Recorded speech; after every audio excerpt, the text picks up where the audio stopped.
Praise the lord. దేవునికి స్తోత్రం కలుగును గాక. దేని బిడ్డలారా, శుక్రవారం ఉపవాసి ప్రార్థన కొడికను ప్రారంభ ప్రార్థనతో మనం ప్రారంభించుకుందాం.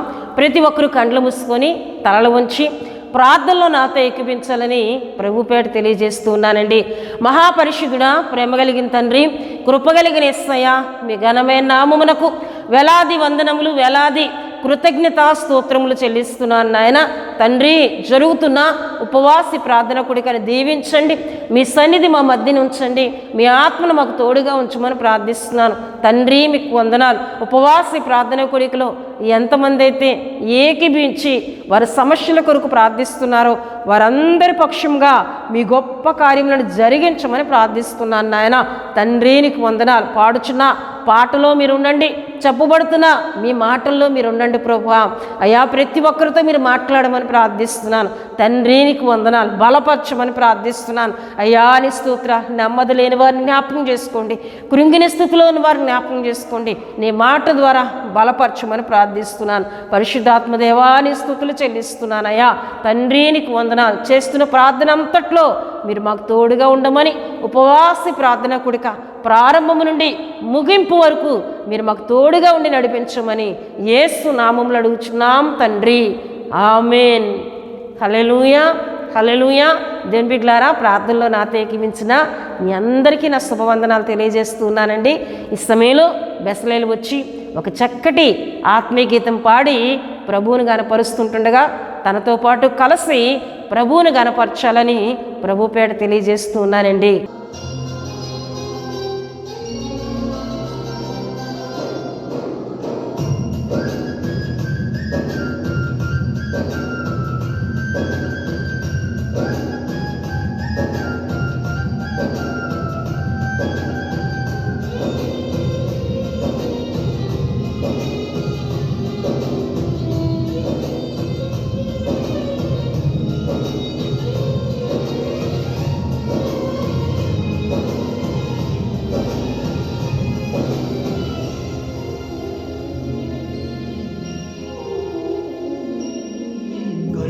జారిన కన్నీళ్ళు తడిపెను దేవుని పాదాలు, ఇప్పటి నుండి మీ కళ్ళు చూచును దేవుని కార్యాలు.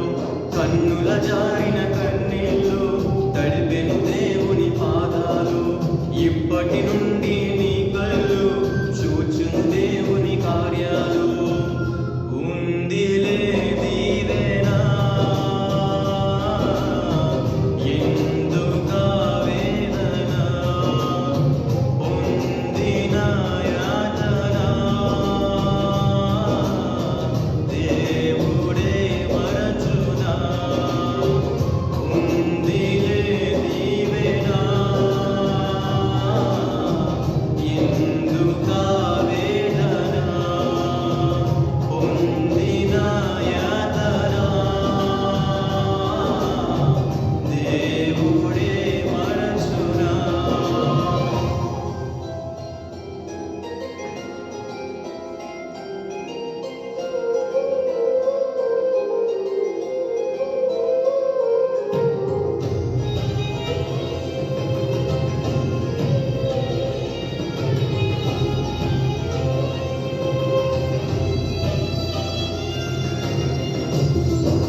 ఏకాకి వై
దేవుని బిడ్డలారా, చక్కటి పాట పాడి ప్రభువుని గనపరిచిన బెస్లేని బట్టి, తనతో పాటు కలిసి ప్రభువుని గనపరిచిన మీ అందరిని బట్టి దేవుని స్తుతులు చెల్లిస్తూ ఉన్నానండి.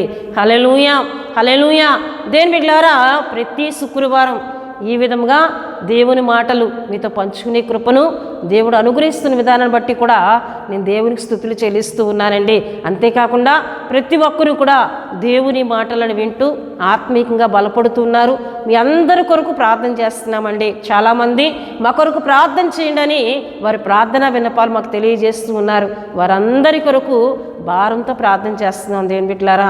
హల్లెలూయా, హల్లెలూయా. దేవుని బిడ్డలారా, మనం ప్రార్థన చేస్తే దేవుడు చేయలేని కార్యం అంటూ ఏది కూడా ఉండదండి. కనుక మీ సమస్య ఏదైనా దాన్ని మాకు తెలియజేసినట్లయితే దాని కొరకు భారంతో దేవుని యొద్ద ప్రార్థన చేస్తామండి. హల్లెలూయా, హల్లెలూయా. అయితే ప్రియ దేవుని బిడ్డలారా, గడిచిన కొన్ని వారాలుగా మన ఒక అంశమును ధ్యానం చేసుకుంటూ వస్తూ ఉన్నాం. ఆ అంశమును మనం జ్ఞాపకం చేసుకున్నట్లయితే బైబిల్ గ్రంథములోని రాజులు వారి ఆత్మీయతను తెలుసుకుందాం. బైబిల్ గ్రంథములోని రాజులు వారి ఆత్మీయతను తెలుసుకుందాం అనే అంశమును మనం ధ్యానం చేసుకుంటున్నాం. దేవుని బిడ్డలారా, ఇశ్రాయేలు మొదటి రాజైన సౌలు విషయమై అనేకమైన విషయములను మనం ధ్యానం చేసుకుని ఉన్నాం. హల్లెలూయా, హల్లెలూయా.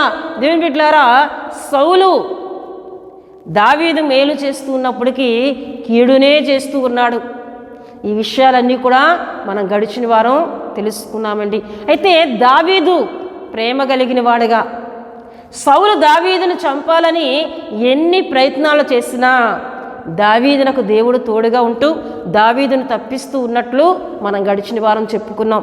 అయితే సౌలు దావీదునకు ఎదురుపడినా దావీదు మాత్రం సౌలును చంపాలనే ఆలోచన లేనివాడుగా, అంతేకాకుండా యెహోవా చేత అభిషేకింపబడిన వాడు గనక నేను అతన్ని ముట్టను అని ఒక తీర్మానం తీసుకొని ముందుకు వెళ్ళినట్లు గడిచిన వారం మనం తెలుసుకోవడం జరిగిందండి. హల్లెలూయా, హల్లెలూయా.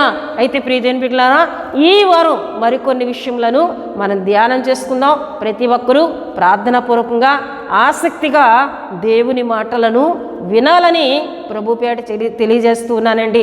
ఎందుకంటే దేవుని బిడ్డలారా, దేవుని మాటలు ఎంత శ్రద్ధగా మనం వింటామో, ఎంత ఆసక్తిగా మనం వింటామో అంతగా అవి మన హృదయంలోనికి వస్తాయి. అవి మన హృదయంలో స్థిరపరచబడతాయి. అవి మన హృదయంలో నాటుకుపోతాయి. అవి మనకు ఉపయోగపడతాయి. దేవుని బిడ్డలారా, హల్లెలూయా, హల్లెలూయా. అవి ఎప్పుడు ఆ మాటలు మనలోండి బయటికి రావాలో దేవుడు అప్పుడు వాటిని తీసుకుని వస్తాడండి. హల్లెలూయా. గనుక దేవుని బిడ్డలారా, దేవుని మాటలను శ్రద్ధగా ఆసక్తిగా విందాం, వాటిని హృదయంలో భద్రం చేసుకుందాం. హల్లెలూయా. దేవుని బిడ్డలారా, ఈ దిన ఒక వాక్య ధ్యానాంశంలోకి మనం వెళ్ళిపోదాం. మన మూల వాక్యంగా సమూయేలు రాసిన మొదటి గ్రంథము 27వ అధ్యాయము 1వ వచనాన్ని చదువుకుందామండి. తరువాత దావీదు, నేను ఇక్కడ నిలిచి ఉంటే మంచిది కాదు, ఏదో ఒక దినమున నేను సౌలు చేత నాశనమగుదును, నేను ఫిలిస్తీన్ల దేశంలోనే తప్పించుకొని పోవుదును. అప్పుడు సౌలు ఇశ్రాయేలు సరిహద్దుల్లో నన్ను వెతుకుట మానుకొనును గనుక నేను అతని చేతిలో ఉండి తప్పించుకుందును అనుకొని. హల్లెలూయా.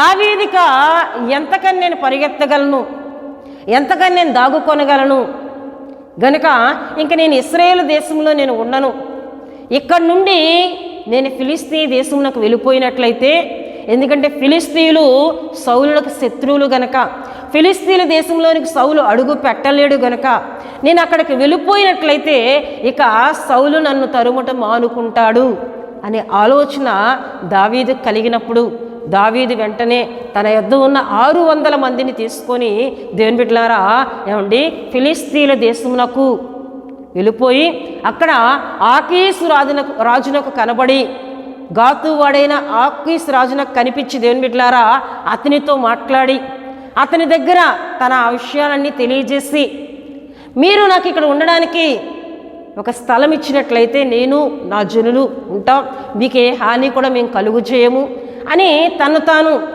రాజునకు తెలియజేసుకున్నప్పుడు దేవుని బిడ్డలారా ఈ రాజు తనకు ఒక ప్రదేశమును ఒక స్థలమును తనకును తన జనులకును ఇచ్చినట్లు దేవుని వాక్యంలో మనం చూస్తాం. చూడండి 27వ అధ్యాయము 5వ వచనంలో మనం చదివినట్లయితే అంతటా దావీదు రాజపురమందు నీ యొద్ద నీ దాసుడే నేను కాపురము చేయనేలా నీ దృష్టికి నేను అనుగ్రహం పొందినవాడనైతే బయటి పట్టణములో ఒక దానియందు నేను కాపురం ఉండుటకు ఒక స్థలము ఇప్పించుమని ఆకీసును అడగగా ఆకీసు సిగ్లాగు అను గ్రామమును ఆ దినమున అతనికి ఇచ్చెను. కాబట్టి నేటి వరకు సిగ్లాగు యోధారాజుల వశమున ఉన్నది. హల్లెలూయా, హల్లెలూయా. దేవుని బిడ్డలారా, ఈ యొక్క గాతువాడైన ఫిలిష్తీయ రాజు ఏం చేశాడండి? సిగ్లాగు అని ఒక గ్రామమును దావీదు జనులు నివాసం చేయడానికి వారికి ఇచ్చినట్లు దేవుని వాక్యంలో మనం చూస్తాం. ఇక వారు అక్కడ దేవుని బిడ్డలారా 1 సంవత్సరము 4 నెలలు వారు నివాసం చేసినట్లు దేవుని వాక్యంలో మనకు కనబడుతుందండి. హల్లెలూయా, హల్లెలూయా. అయితే దేవుని బిడ్డలారా, ఈ ఫిలిష్తీయ రాజుతో దావీదు మంచిగా ఉంటూ వారి శత్రువులతో పోరాడుతూ వారి పక్షముగా యుద్ధము చేస్తూ అక్కడే తాను తన జనులు కూడా క్షేమంగా నివాసాన్ని ఏర్పాటు చేసుకున్నట్లు దేవుని వాక్యంలో మనం చూస్తామండి. హల్లెలూయా, హల్లెలూయా. అయితే ప్రియ దేవుని బిడ్డలారా, ఈ విధంగా మనం చూసుకున్నట్లయితే ఈ దినాలు అలా గడుస్తున్న కొలది సమూయేలు ప్రవక్త మృతి నొందినట్లు దేవుని బిడ్డలారా 28వ అధ్యాయం సమూయేలు రాసిన మొదటి గ్రంథం 28:3 మనకు కనబడుతుందండి. సమూయేలు మృతి నొందిన తర్వాత జనులందరూ అంగలార్చి అతన్ని పాతిపెట్టినట్లు ఈ విషయాలను అక్కడ మనం చూడగలం. దేవుని బిడ్డలారా, ఈ విషయాలన్నీ జరిగిన తరువాత ఇప్పుడు ఫిలిష్తీయులు సౌలు మీదకి ఇశ్రాయేలు మీదకి యుద్ధమునకు వారు బయలుదేరుతూ గొప్ప సైన్యంతో వారు వస్తూ ఉన్నారు. వస్తున్న సంగతి సౌలు తెలుసుకొని సౌల్లో ఒక భయం, ఎందుకంటే ఇప్పుడు దావీదు కూడా సౌలుతో లేడు. దేవుని బిడ్డలారా, సౌల్లో ఒక భయం కలుగుతుంది. ఫిలిష్తీయులను నేను ఓడించలేను. దేవుని దగ్గర విచారణ చేస్తూ ఉన్నాడు, దేవుడు జవాబు ఇవ్వట్లేదు. ప్రవక్తల చేత ప్రార్థన చేస్తూ ఉన్నాడు, ప్రవక్తలకు కూడా దేవుడు జవాబు ఇవ్వట్లేదండి. ఇక దేవుడు తనకి శత్రువుగా మారిపోయాడని దేవుని వాక్యంలో మనం చూస్తాం. చూడండి దేవుని బిడ్డలారా, సమూయేలు రాసిన మొదటి గ్రంథము 28వ అధ్యాయము 16లో మనం చూస్తే, అందుకు సమూయేలు యెహోవా నిన్ను ఎడబాసి నీకు పగవాడు కాగా. అంటే ఇప్పుడు సౌలునకు దేవుడు పగవాడిగా, అంటే ఇక సౌలుతో దేవుడు ఏ నిబంధన చేయటం మానుకున్నారు. సౌలు ప్రార్థన చేసినా దేవుడు ఆలకించట్లేదు. ఇంకా భయం పెరుగుతుంది. ఎవరికండి? సౌలునకు.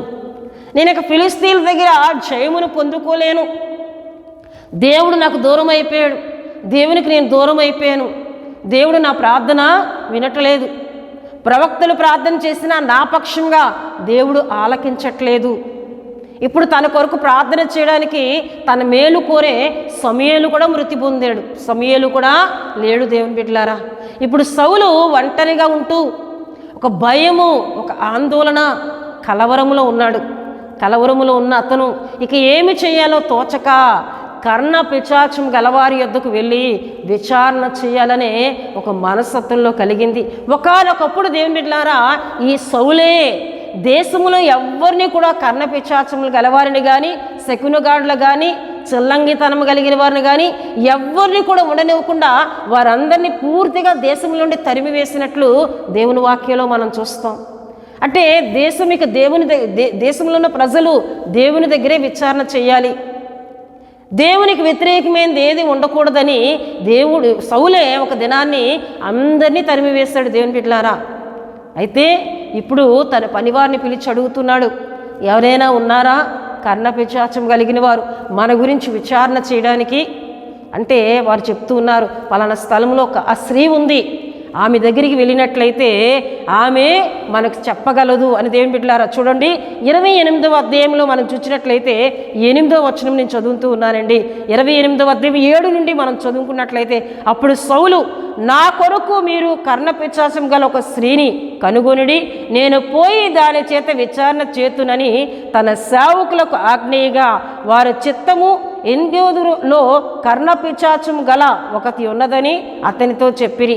కాబట్టి సౌలు మారువేషము ధరించి వేరు బట్టలు తొడుక్కొని 2 మనుషులను వెంటబెట్టుకొని పోయి రాత్రి వేళ ఆ స్త్రీ యొద్దకు వచ్చి కర్ణ పిశాచం ద్వారా నాకు శకునము చెప్పి నాతో మాట్లాడుటకై నేను నీతో చెప్పిన వాడిని రప్పించమని కోరగా, ఆ స్త్రీ, ఇదిగో సౌలు చేయించినది నీకు తెలిసినది కదా.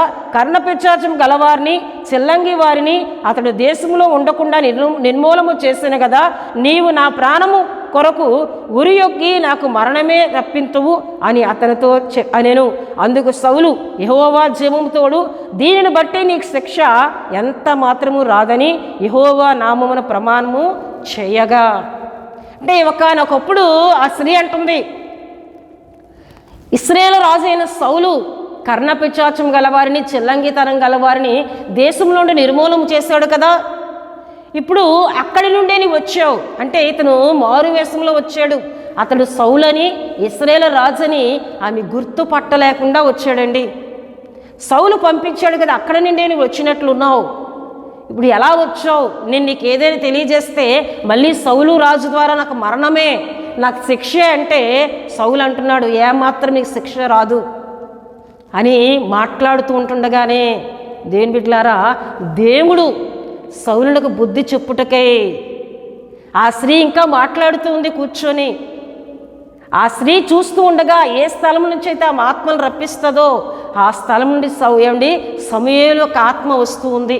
చూడండి దేవుని బిడ్డలారా, ఆమె భయపడుతూ ఈ విధంగా ఉంటుంది. 28వ అధ్యాయము 12లో మనం చూస్తే, ఆ స్త్రీ సమూయేలును చూచినప్పుడు బిగ్గరగా కేకవేసి, నీవు సౌలువే, నీవు నన్నెందుకు మోసపుచ్చితవని సౌలుతో చెప్పగా, రాజు నీవు భయపడవద్దు, నీకేమి కనబడినదని ఆమెను అడుగగా, ఆమె దేవతల్లో ఒకడు భూమిలో నుండి పైకి వచ్చి నేను చూచున్నానను. అందుకు అతడు ఏ రూపముగా ఉన్నాడని దాన్ని అడిగినందుకు, అది దుప్పటి కప్పుకొనిన ముసలివాడొకడు పైకి వచ్చున్నాడనగా, సౌలు అతడు సమూయేలు అని తెలుసుకొని సాగిలపడి నమస్కారము చేసెను. హల్లెలూయా, హల్లెలూయా. చూడండి దేవుని బిడ్డలారా, ఇక్కడ భూమి లోపల నుండి సమూయేలు యొక్క ఆత్మ పైకి రావటం ఆ స్త్రీ చూచి వెంటనే, నీవు సౌలువే, నీవు నన్ను ఎందుకు మోసపరిచి మారు వేషం వేసుకుని వచ్చావని సౌలుతో మాట్లాడినట్లు దేవుని వాక్యంలో మనం చదువుకున్నాం. అయితే దేవుని బిడ్డలారా, చాలామంది ఈ వాక్యమును చదువుతూ వారు అనుకుంటూ ఉంటారు, కర్ణపిశాచము కలిగిన స్త్రీ సమూయేలు యొక్క ఆత్మను భూమిలో నుండి పైకి తీసుకొని వచ్చిందా? కర్ణపిశాచము కలిగిన స్త్రీ తీసుకొని వస్తే సమూయేలు యొక్క ఆత్మ పైకి వచ్చిందా అని తలస్తూ ఉంటారు. కాదండి. అప్పటికి దేవుని బిడ్డలారా, ఆ స్త్రీ అక్కడ ఏ ప్రయోగము చేయలేదు, సమూయేలును ఆమె పిలవలేదు. ఎందుకంటే ఆమె యొక్క మంత్ర విద్యలు అక్కడ చేసి పేరు పెట్టి పిలిస్తేనే ఆత్మలు పైకి వస్తాయి. అది ఆమె చేస్తున్న పని. కానీ అప్పటికి ఆమె పిలవలేదండి. ఇంకా సౌలుతో మాట్లాడుతూ ఉంటుండగానే దేవుడే సౌలునికి బుద్ధి కలుగు చేయుటకు, దేవుడే సౌలుతో మాట్లాడుటకు సమూయేలు యొక్క ఆత్మను పైకి తీసుకొని వచ్చినట్లు దేవుని వాక్యంలో మనం చూస్తాం. దేవుడే మాట్లాడుతున్నారు సమూయేలు ప్రవక్త ద్వారా. మాట్లాడుతున్నప్పుడు దేవుని బిడ్డలారా, సౌలులోకి ఇంకా భయం పెరిగిపోయిందండి. సమూయేలును చూచినప్పుడు సాగిలపడి నమస్కారం చేస్తే సమూయేలు తన కొరకు విచారణ చేస్తాడని, మునుపటిలాగే ఏదో సమాచారం చెప్పుతాడని సౌలు అనుకుంటున్నాడే. కానీ ఇక్కడ సమూయేలు ఏ విషయాన్ని తెలియజేస్తున్నాడంటే, చూడండి దేవుని బిడ్డలారా, 15వ వచనంలో, సమూయేలు నన్ను పైకి రమ్మని నీవెందుకు తొందర పెట్టితవని సౌలును అడగా, సౌలు నేను బహు శ్రమంలోనున్నాను, ఫిలిష్తీయులు నా మీదకి యుద్ధమునకు రాగా దేవుడు నన్ను ఎడబాసి ప్రవక్తల ద్వారానైనను స్వప్నముల ద్వారానైనను నాకేమీ సెలవీకున్నాడు. కాబట్టి నేను చేయవలసిన దానిని నాతో తెలియజేయుటకే నిన్ను పిలిచితినను. అందుకు సమూయేలు, యెహోవా నిన్ను ఎడబాసి నీకు పగవాడు కాగా నన్ను అడుగుట వలన ప్రయోజనమేమి? దేవుడు నీకు పగవాడైపోయాడు కదా, దేవుడు నిన్ను ఎడబాసాడు కదా, ఇప్పుడు నేను నీ పక్షంగా అడిగితే దేవుడు మేలు చేస్తాడని నువ్వు ఎలా అనుకుంటున్నావు? సౌలు, దేవుడు నిన్ను ఎడబాసాడు. సౌలు, దేవుడు నీకు పగవాడిగా మారిపోయాడు. నా ద్వారా నీకు దేవుడు మాట్లాడాడు కదా, నీ రాజ్యమును తీసి నేను దావీదునకు ఇస్తానని, అదే ఇప్పుడు దేవుడు చేయబోతూ ఉన్నాడు అని సమూయేలు మాట్లాడుతూ ఉన్నాడండి. హల్లెలూయా, హల్లెలూయా.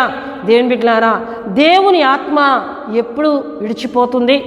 దేవుడు ఎప్పుడు పగవాడిగా శత్రువుగా మారిపోతాడంటే, ఆయనకి అయిష్టమైన పనులు చేస్తూ, పదే పదే తిరుగుబాటు చేస్తూ, పదే పదే దేవుని మాట వినకుండా జీవించే వారికి దేవుడు పగవానిగా మారిపోతాడండి, శత్రువుగా మారిపోతాడు. దేవుని బిడ్డలారా చూడండి, న్యాయాధిపతుల గ్రంథము 2వ అధ్యాయము 15వ వచనంలో మనం చూస్తే, యెహోవా వారితో చెప్పినట్లు, యెహోవా వారితో ప్రమాణము చేసినట్లు వారు పోయిన ప్రతి స్థలమున వారికి బాధ కలుగజేయుటకు యెహోవా వారికి శత్రువు ఆయన గనుక వారికి మిక్కిలి ఇబ్బంది కలిగెను.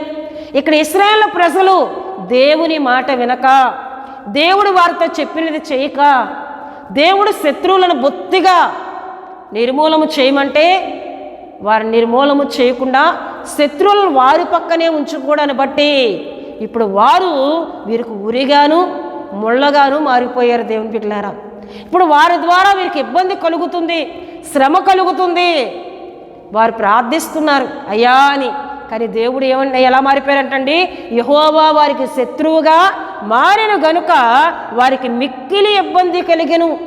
అంటే దేవుడు ఇప్పుడు దేవుని ప్రజలకు శత్రువుగా మారిపోయాడండి. ఆయన శత్రువుగా తన ప్రజలకు ఎప్పుడు మారడు. ఎప్పుడు ఆయన మారుతాడంటే దేవునికి అయిష్టమైన పనులు చేసినప్పుడు, దేవునికి వ్యతిరేకమైన పనులు చేసినప్పుడు, దేవుడు చెయ్యవద్దన్న పనులు చేసినప్పుడే ఆయన శత్రువుగాను పగవానిగాను మారిపోతాడండి. హల్లెలూయా, హల్లెలూయా. అట్టి రీతిగానే దేవుని బిడ్డలారా, ఇప్పుడు ఇశ్రాయేలు రాజైన సౌలునకు దేవుడు శత్రువుగాను పగవానిగాను మారిపోయాడు. తాను ప్రార్థన చేసిన, విచారణ చేసిన, ప్రవక్తల ద్వారా చేసిన స్వప్నముల ద్వారానైనను ప్రవక్తల ద్వారానైనను తనతో మాట్లాడుట దేవుడు మానివేశాడు. హల్లెలూయా. దేవుని బిడ్డలారా, దేవుని యొద్దకు వస్తున్న మనము, దేవుని యొక్క రక్షణ పొందిన దేవుని సన్నిధిలో రక్షణ పొందిన మనము దేవుడు చెప్పినట్లు మనం బ్రతకాలండి. ఆయన వద్దనుకున్న వాటికి మనం దూరంగా ఉండాలండి. దేవుడు చేయొద్దన్న పనులకు మనం దూరంగా ఉండాలి. దేవుడు చెప్పిన మాటను మీరి ఒకవేళ దేవుడు ఎన్ని మార్లు గద్దించినా పదే పదే పదే పదే అదే పనులు మనం చేసినట్లయితే ఇక దేవుడు మనకి శత్రువుగాను పగవానిగాను మారిపోతాడు. అంతేకాకుండా యెషయా గ్రంథము 63వ అధ్యాయము 10వ వచనములో మనం చూస్తే, అయినను వారు తిరుగుబాటు చేసి ఆయన పరిశుద్ధాత్మను దుఃఖింపజేయగా ఆయన వారికి విరోధి అయ్యెను. అయినను వారు ఏం చేస్తూ ఉన్నారండి, తిరుగుబాటు చేసి ఆయన పరిశుద్ధాత్మను దుఃఖింపజేయగా దేవుడు వారికి ఎలా మారిపోయాడంట, విరోధిగా మారిపోయాడు. దేవుని బిడ్డలారా, దేవుడు ఎప్పుడు విరోధిగా మారుతారు, ఎప్పుడు శత్రువుగా, ఎప్పుడు పగవానుగా మారుతారంటే ఆయన మీద తిరుగుబాటు చేసినప్పుడు, ఆయన ఆత్మను దుఃఖింపజేసినట్లు చేసినప్పుడు, అంతేకాకుండా ఆయన వద్దు అనే స్థలములకు వెళ్ళినప్పుడు, ఆయన చేయొద్దన్న పనులు చేసినప్పుడు దేవుని బిడ్డలారా పదే పదే ఇంకా అలా చేస్తూ ఆయన మీద తిరుగుబాటు చేసే ప్రజల విషయంలో ఆయన విరోధిగా మారుతానని దేవుని వాక్యాలు సెలవిస్తున్నాయండి. ఇక దేవుడు మనకు విరోధి అయిపోతే ప్రియదేవుని బిడ్డలారా ఇక మనకి శ్రమ, శోధన, ఇబ్బందే. మన న్యాయాధిపతుల్లో చదువుకున్నాం, యెహోవా వారికి శత్రువు ఆయన గనుక వారికి మిక్కిలి ఇబ్బందులు కలిగెను. హల్లెలూయా. ఇప్పుడు సౌలుకు కూడా మనశ్శాంతి లేదండి, నెమ్మది లేదు, భయము భయము భయము.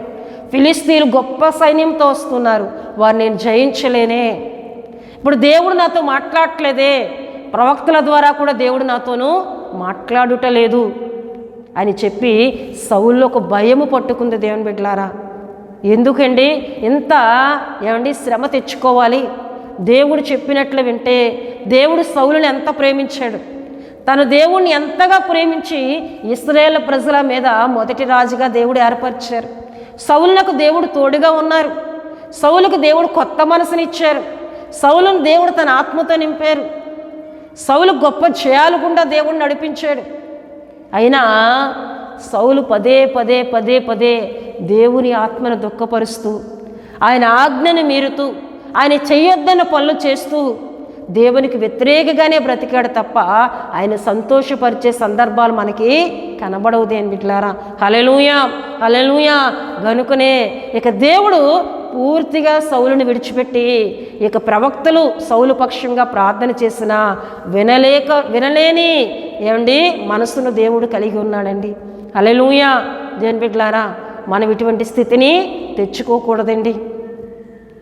మనం ఆయన మాట వింటే చూడండి దేవుని బిడ్డలారా, దేవుని వాక్యంలో మనం చదువుకున్నట్లయితే కీర్తనలు 81, 13, 14 చరణాల్లో మనం చూస్తే, అయ్యో నా ప్రజలు నా మాట విని ఎడల, ఇశ్రాయేలు నా మార్గములను అనుసరించిన ఎడల ఎంత మేలు, అప్పుడు నేను వేగిరమే వారి శత్రువులను అనగద్రొక్కుదును, వారి విరోధులను కొట్టుదును. దేవుడు ఒక చక్కటి అభయాన్ని ఇస్తున్నారండి. నా ప్రజలు నా మాట వింటే, నా ప్రజలు నా మార్గములను అనుసరిస్తే నేను వేగిరమే వారి శత్రువులతో పోరాడుతాను, నేను వారి పక్షంగా యుద్ధం చేస్తాను. దేని బిడ్డలారా, దేవుని వాక్యంలో ఎన్ని సందర్భాల్లో మనం తెలుసుకోలేదు. యూదా రాజుల పక్షంగా, ఇశ్రాయేలు రాజుల పక్షంగా దేవుడు నిలిచి శత్రువుల పక్షంగా ఆయన ఎన్ని మార్లు పోరాడలేదు. ఒక యెహోషాపాతు రాజు అవ్వచ్చు, ఒక ఆసా రాజు అవ్వచ్చు. దేవుని బిడ్డలారా, ఎంతమంది రాజులు దేవుని దగ్గర విచారణ చేసి వారి యుద్ధములకు వెళ్తున్నప్పుడు దేవుడు ఒక అభయాన్ని ఇచ్చి, మీరు కాదు యుద్ధము నేనే చేస్తాను, మీ పక్షంగా నేను పోరాడుతానని వారికి ధైర్యం ఇచ్చి దేవుడే యోధారాజుల పక్షంగా ఉండి యుద్ధము చేసి ఎన్ని మార్లు ఆయన జయమును కలుగు చేయలేదండి, కలుగు చేశారు. కానీ ఇక్కడ సౌలు విషయంలో దేవుని హృదయం ఏమాత్రం కూడా కరుగుటలేదు. ఎందుకంటే సౌలు పదే పదే పదే పదే దేవుని దుఃఖపరిచాడండి. దేవుని బిడ్డలారా, ఆయన ఆత్మను మనం దుఃఖపరచకూడదండి, పరిశుద్ధాత్మను మనం దుఃఖపరచకూడదు. పరిశుద్ధాత్మను మనం దుఃఖపరిచినట్లయితే ఇక దేవుని ఆత్మ మనల్ని విడిచి వెళ్ళిపోతుంది. దేవుని ఆత్మ ఎప్పుడైతే మనల్ని విడిచి వెళ్ళిపోతుందో ఇక ఏ సహాయం మనకు కలగదండి. ఒక మనిషి దగ్గరికి వెళ్ళి సహాయం కోరుదామున్నా అక్కడ దేవుడు వ్యతిరేకంగానే ఉంటాడు. నువ్వు ఎక్కడికి తిరిగినా, లేదు దేవుడు నాకు వ్యతిరేక అయిపోయినా, దేవుడు నాకు పగవాడైపోయినా పర్వాలేదు, నాకు గొప్ప గొప్ప వ్యక్తులు తెలుసు, గొప్ప గొప్ప అధికారులు తెలుసు, నేను చేసుకోగలను అని నువ్వు మొండిగా వెళ్ళినా అక్కడ కూడా దేవుడు నీకు వ్యతిరేకంగానే ఉంటాడు. అక్కడ కూడా వారి హృదయాలను దేవుడు కఠినపరుస్తాడు. అక్కడ కూడా దేవుడు నీకు పగవానిగా ఉంటాడు. దేవుని బిడ్డలారా, కనుక దేవుని దగ్గర పశ్చాత్తాపడాలి.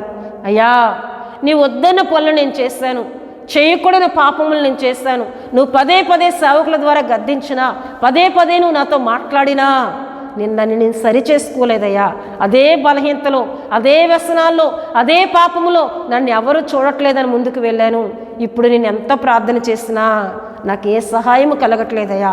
నా కుటుంబంలో శ్రమలు, నా కుటుంబంలో ఇబ్బందులు, నా కుటుంబంలో బాధలే కలుగుతున్నాయి అని నువ్వు ప్రార్థన చేసినట్లయితే పశ్చాత్తాపంతో దేవుని పాదములు పట్టుకొని ఉపవాసం ఉండి దేవుడు కరుణించినంత వరకు, దేవుడు కనికరించినంత వరకు నువ్వు ప్రార్థన చేసినట్లయితే దేవుని బిడ్డ నిన్ను ఆయన క్షమిస్తాడు. ఆయన క్షమించుటకు సిద్ధమైన మనసు కలిగిన వాడు.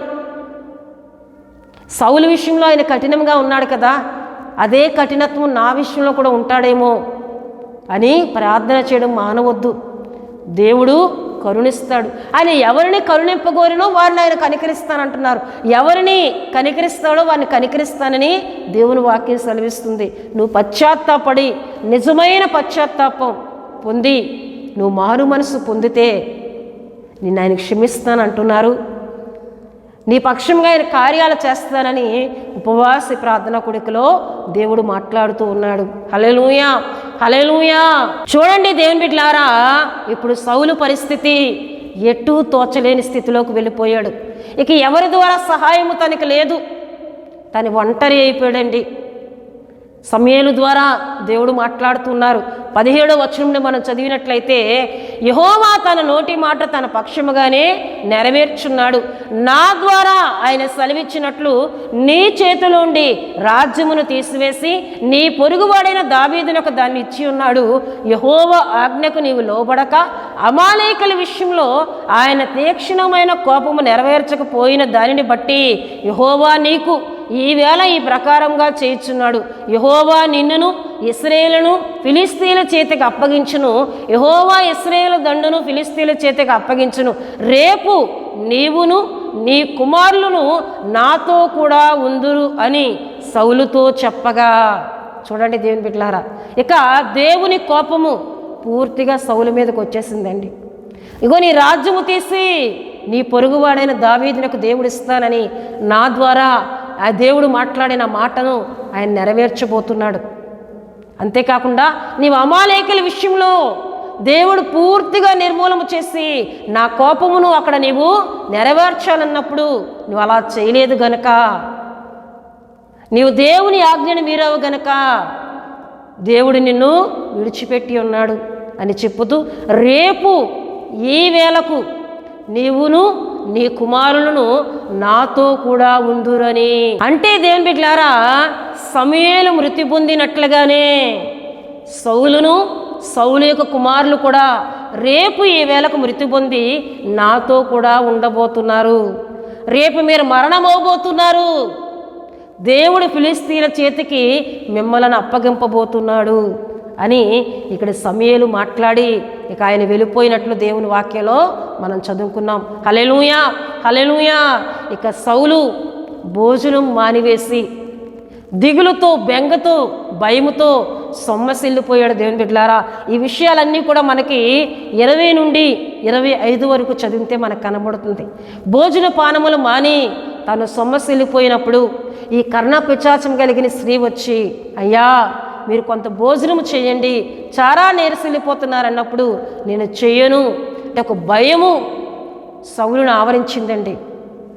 అప్పుడు పనివారందరూ కూడా అతను లేపి కూర్చుండబెట్టి, అయ్యా మీరు భోజనం చేయండి అన్నప్పుడు, అప్పుడు ఇక్కడ సౌలు భోజనము చేసి అక్కడ నుండి బయలుదేరి వెళ్ళినట్లు మనకు 25వ వచనంలో కనబడుతుంది. హల్లెలూయా, హల్లెలూయా. దేవుని బిడ్డలారా, సౌలు ఎంతటి శ్రమ, ఎంతటి దేవుని కోపోద్రేకును ఎందుకు తెచ్చుకున్నాడంటే మనం చెప్పుకున్నాం, దేవుని మాట వినకపోవడాన్ని బట్టే. ఇప్పుడు సౌలు ఎంత ప్రార్థన చేసినా దేవుడు స్పందించట్లేదు, దేవుడు ఆలకించట్లేదు. ఇక సౌలును పూర్తిగా ఆయన విడిచిపెట్టేశాడు. దేవుని బిడ్డలారా, ఇక రేపుడు దినానికి ఫిలిస్తీన్ల చేతిలో సౌలు మరణం అవ్వబోతున్నాడు. సౌలు యొక్క 3 కుమారులు మరణం అవ్వబోతున్నారు. దేవుని బిడ్డలారా, ఇశ్రాయేలు ఫిలిస్తీన్ల చేతికి అప్పగింపబడబోతున్నారు. ఈ విషయము దేవుడు మాట్లాడుతున్నారు. హల్లెలూయా. ఇక నేను జయము నీకు కలుగు చేయను, ఇక నేను విజయము నీకు కలుగు చేయను అని దేవుడు మాట్లాడినట్లు దేవుడి వాక్యంలో మనం చూస్తున్నాం. హల్లెలూయా, హల్లెలూయా. దేవుని బిడ్డలారా, దేవుడు ఎప్పుడు మనకు తోడుగానే ఉండాలండి. దేవుడు మన ప్రార్థన ఆలకించాలి. దేవుని బిడ్డలారా, ఆయన మన ప్రార్థన ఆలకించాలి అంటే ఆయనకి ఇష్టమైన పనులు మనం చేయాలి, ఆయన చెప్పినట్లు మనం బ్రతకాలి. హల్లెలూయా. చూడండి ప్రియ దేవుని బిడ్డలారా, యోహాను రాసిన మొదటి పత్రిక 3వ అధ్యాయము 23లో మనం చూసినట్లయితే, 22లో మనం చూసినట్లయితే, మరియు మనం ఆయన ఆజ్ఞలు గైకొనొచ్చు ఆయన దృష్టికి ఇష్టమైనవి చేయుచున్నాము గనుక మనమేమి అడిగినను అది ఆయన వల్ల మనకు దొరుకును. ఎవరైతే ఆయన ఆజ్ఞలు గైకొనొచ్చు ఆయన దృష్టికి ఇష్టమైనవి చేస్తారో వారు ఏమి అడిగినా అది దేవుని వల్ల దొరుకుతుందని యోహాను భక్తుడు తెలియజేస్తున్నాడండి. ఎవరైతే ఆయన ఆజ్ఞలు గైకుంటారో, ఆయన చెప్పినట్లు వింటారో, ఆయన దృష్టికి ఇష్టమైన పనులు చేస్తారో వారు ప్రార్థన చేస్తే ఆయన ఆలకిస్తానంటున్నారు. వారికి ఆయన ఏది అడుగుతున్నారో అది ఇస్తానని మాట్లాడుతున్నారు. అంతేకాకుండా యోహాను సువార్త 15వ అధ్యాయము 7లో మనం చూస్తే, నా యందు మీరును మీ యందు నా మాటలు నిలిచి ఉండిన ఎడల మీకేది ఇష్టమో అది అడుగుడి, అది మీకు అనుగ్రహింపబడును. నా యందు మీరును మీ యందు నా మాటలు నిలిచి ఉండిన ఎడల, మీలో నా మాటలు ఉంటే, మీరు నా యందు నిలిచి ఉంటే మీకు ఏది ఇష్టమో అడగండి, నేను మీకు అది అనుగ్రహిస్తాను. అంటే ఆయన ఇచ్చే దేవుడు, ఆయన ప్రార్థన వినే దేవుడు, ప్రార్థన ఆలకించువాడు. అందుకే దావీదు అంటున్నాడు, ప్రార్థన ఆలకించువాడా సర్వశరీరులను యొద్దకు వచ్చేదరు. హల్లెలూయా, హల్లెలూయా.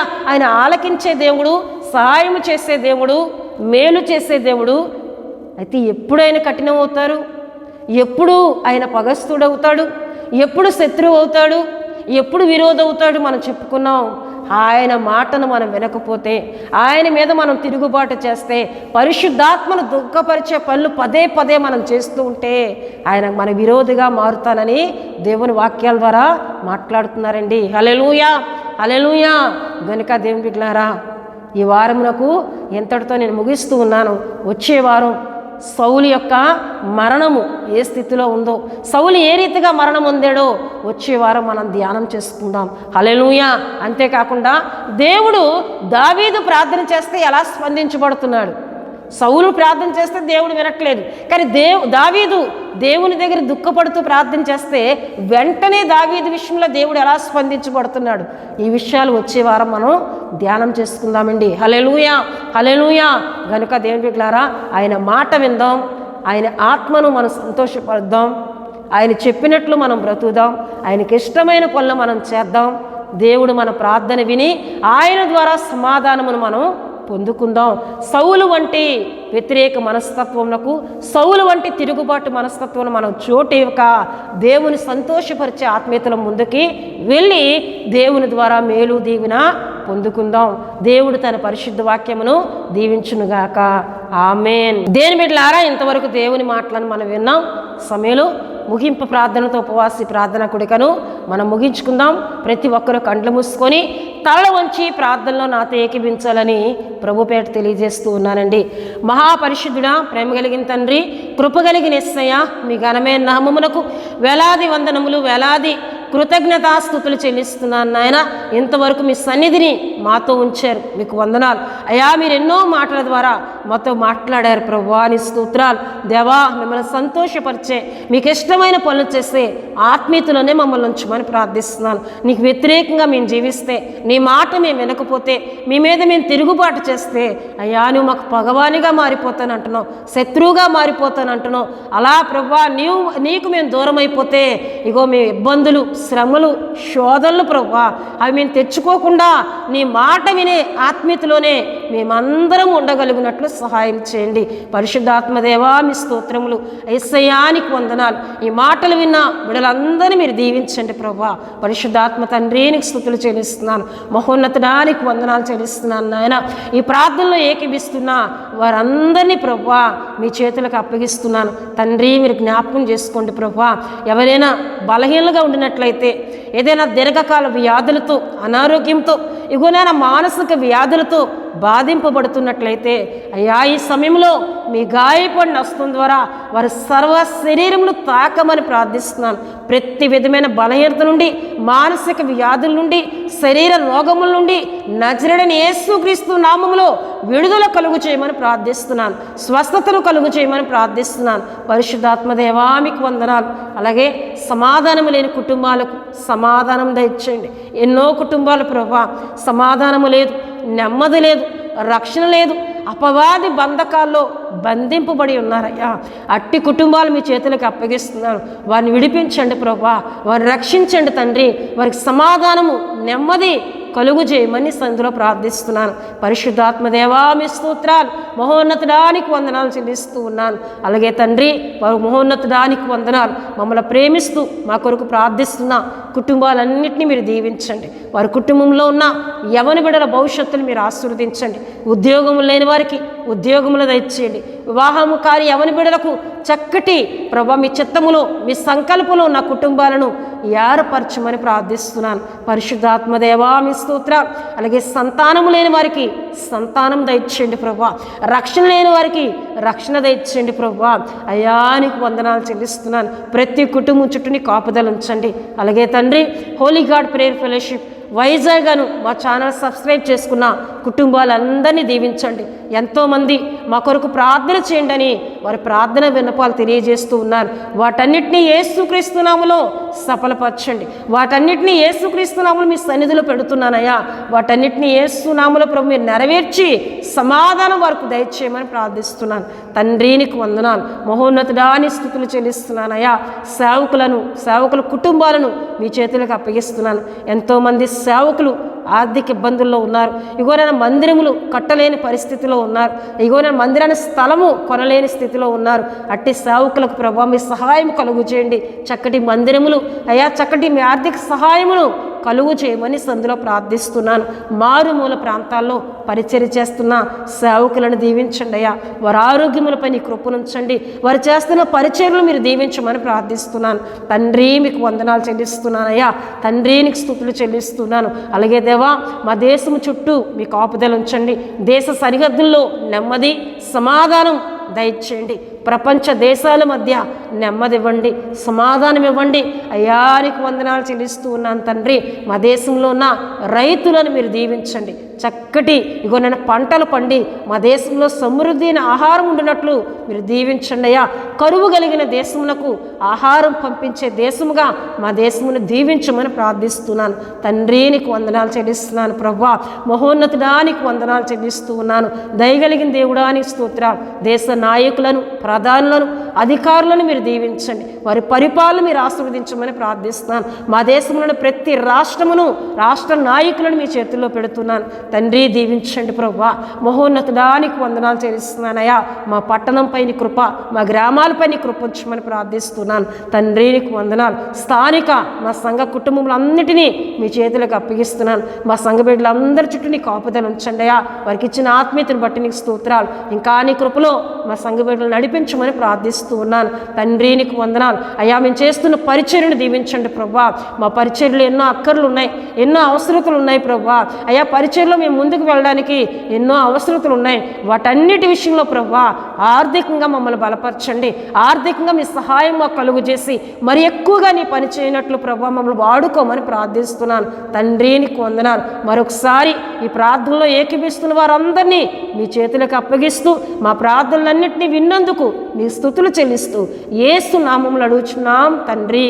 ఆమేన్. పరలోకమందున్న మా తండ్రి, మీ నామం పరిశుద్ధపరచబడునుగాక, మీ రాజ్యం వచ్చునుగాక, మీ చిత్తం పరలోకమందు నెరవేరినట్లు అలాగను భూమి యందు నెరవేరునుగాక. మాకు కావలసిన అందిన ఆహారం మాకు దయచేయము. మా రుణస్తులను మేము క్షమించిన ప్రకారం మా రుణములను క్షమించము. మమ్మల్ని శోధనలోని తేక దుష్టు నుండి తప్పించుము. ఎందుకంటే రాజ్యము, బలము, మహిమ నిరంతరము మీరై ఉన్నారు తండ్రి. ఆమేన్. యేసు రక్తమే జయం, ప్రభు యేసు రక్తమే జయం, ప్రభు యేసు రక్తం సంపూర్ణమైనది. అపవాది క్రియలకు అనంత నాశనం కలుగునుగాక. ఆమేన్, ఆమేన్, ఆమేన్. దేవుడు మిమ్ములను, మీ కుటుంబములను బహుగా దీవించునుగాక. ఆమేన్.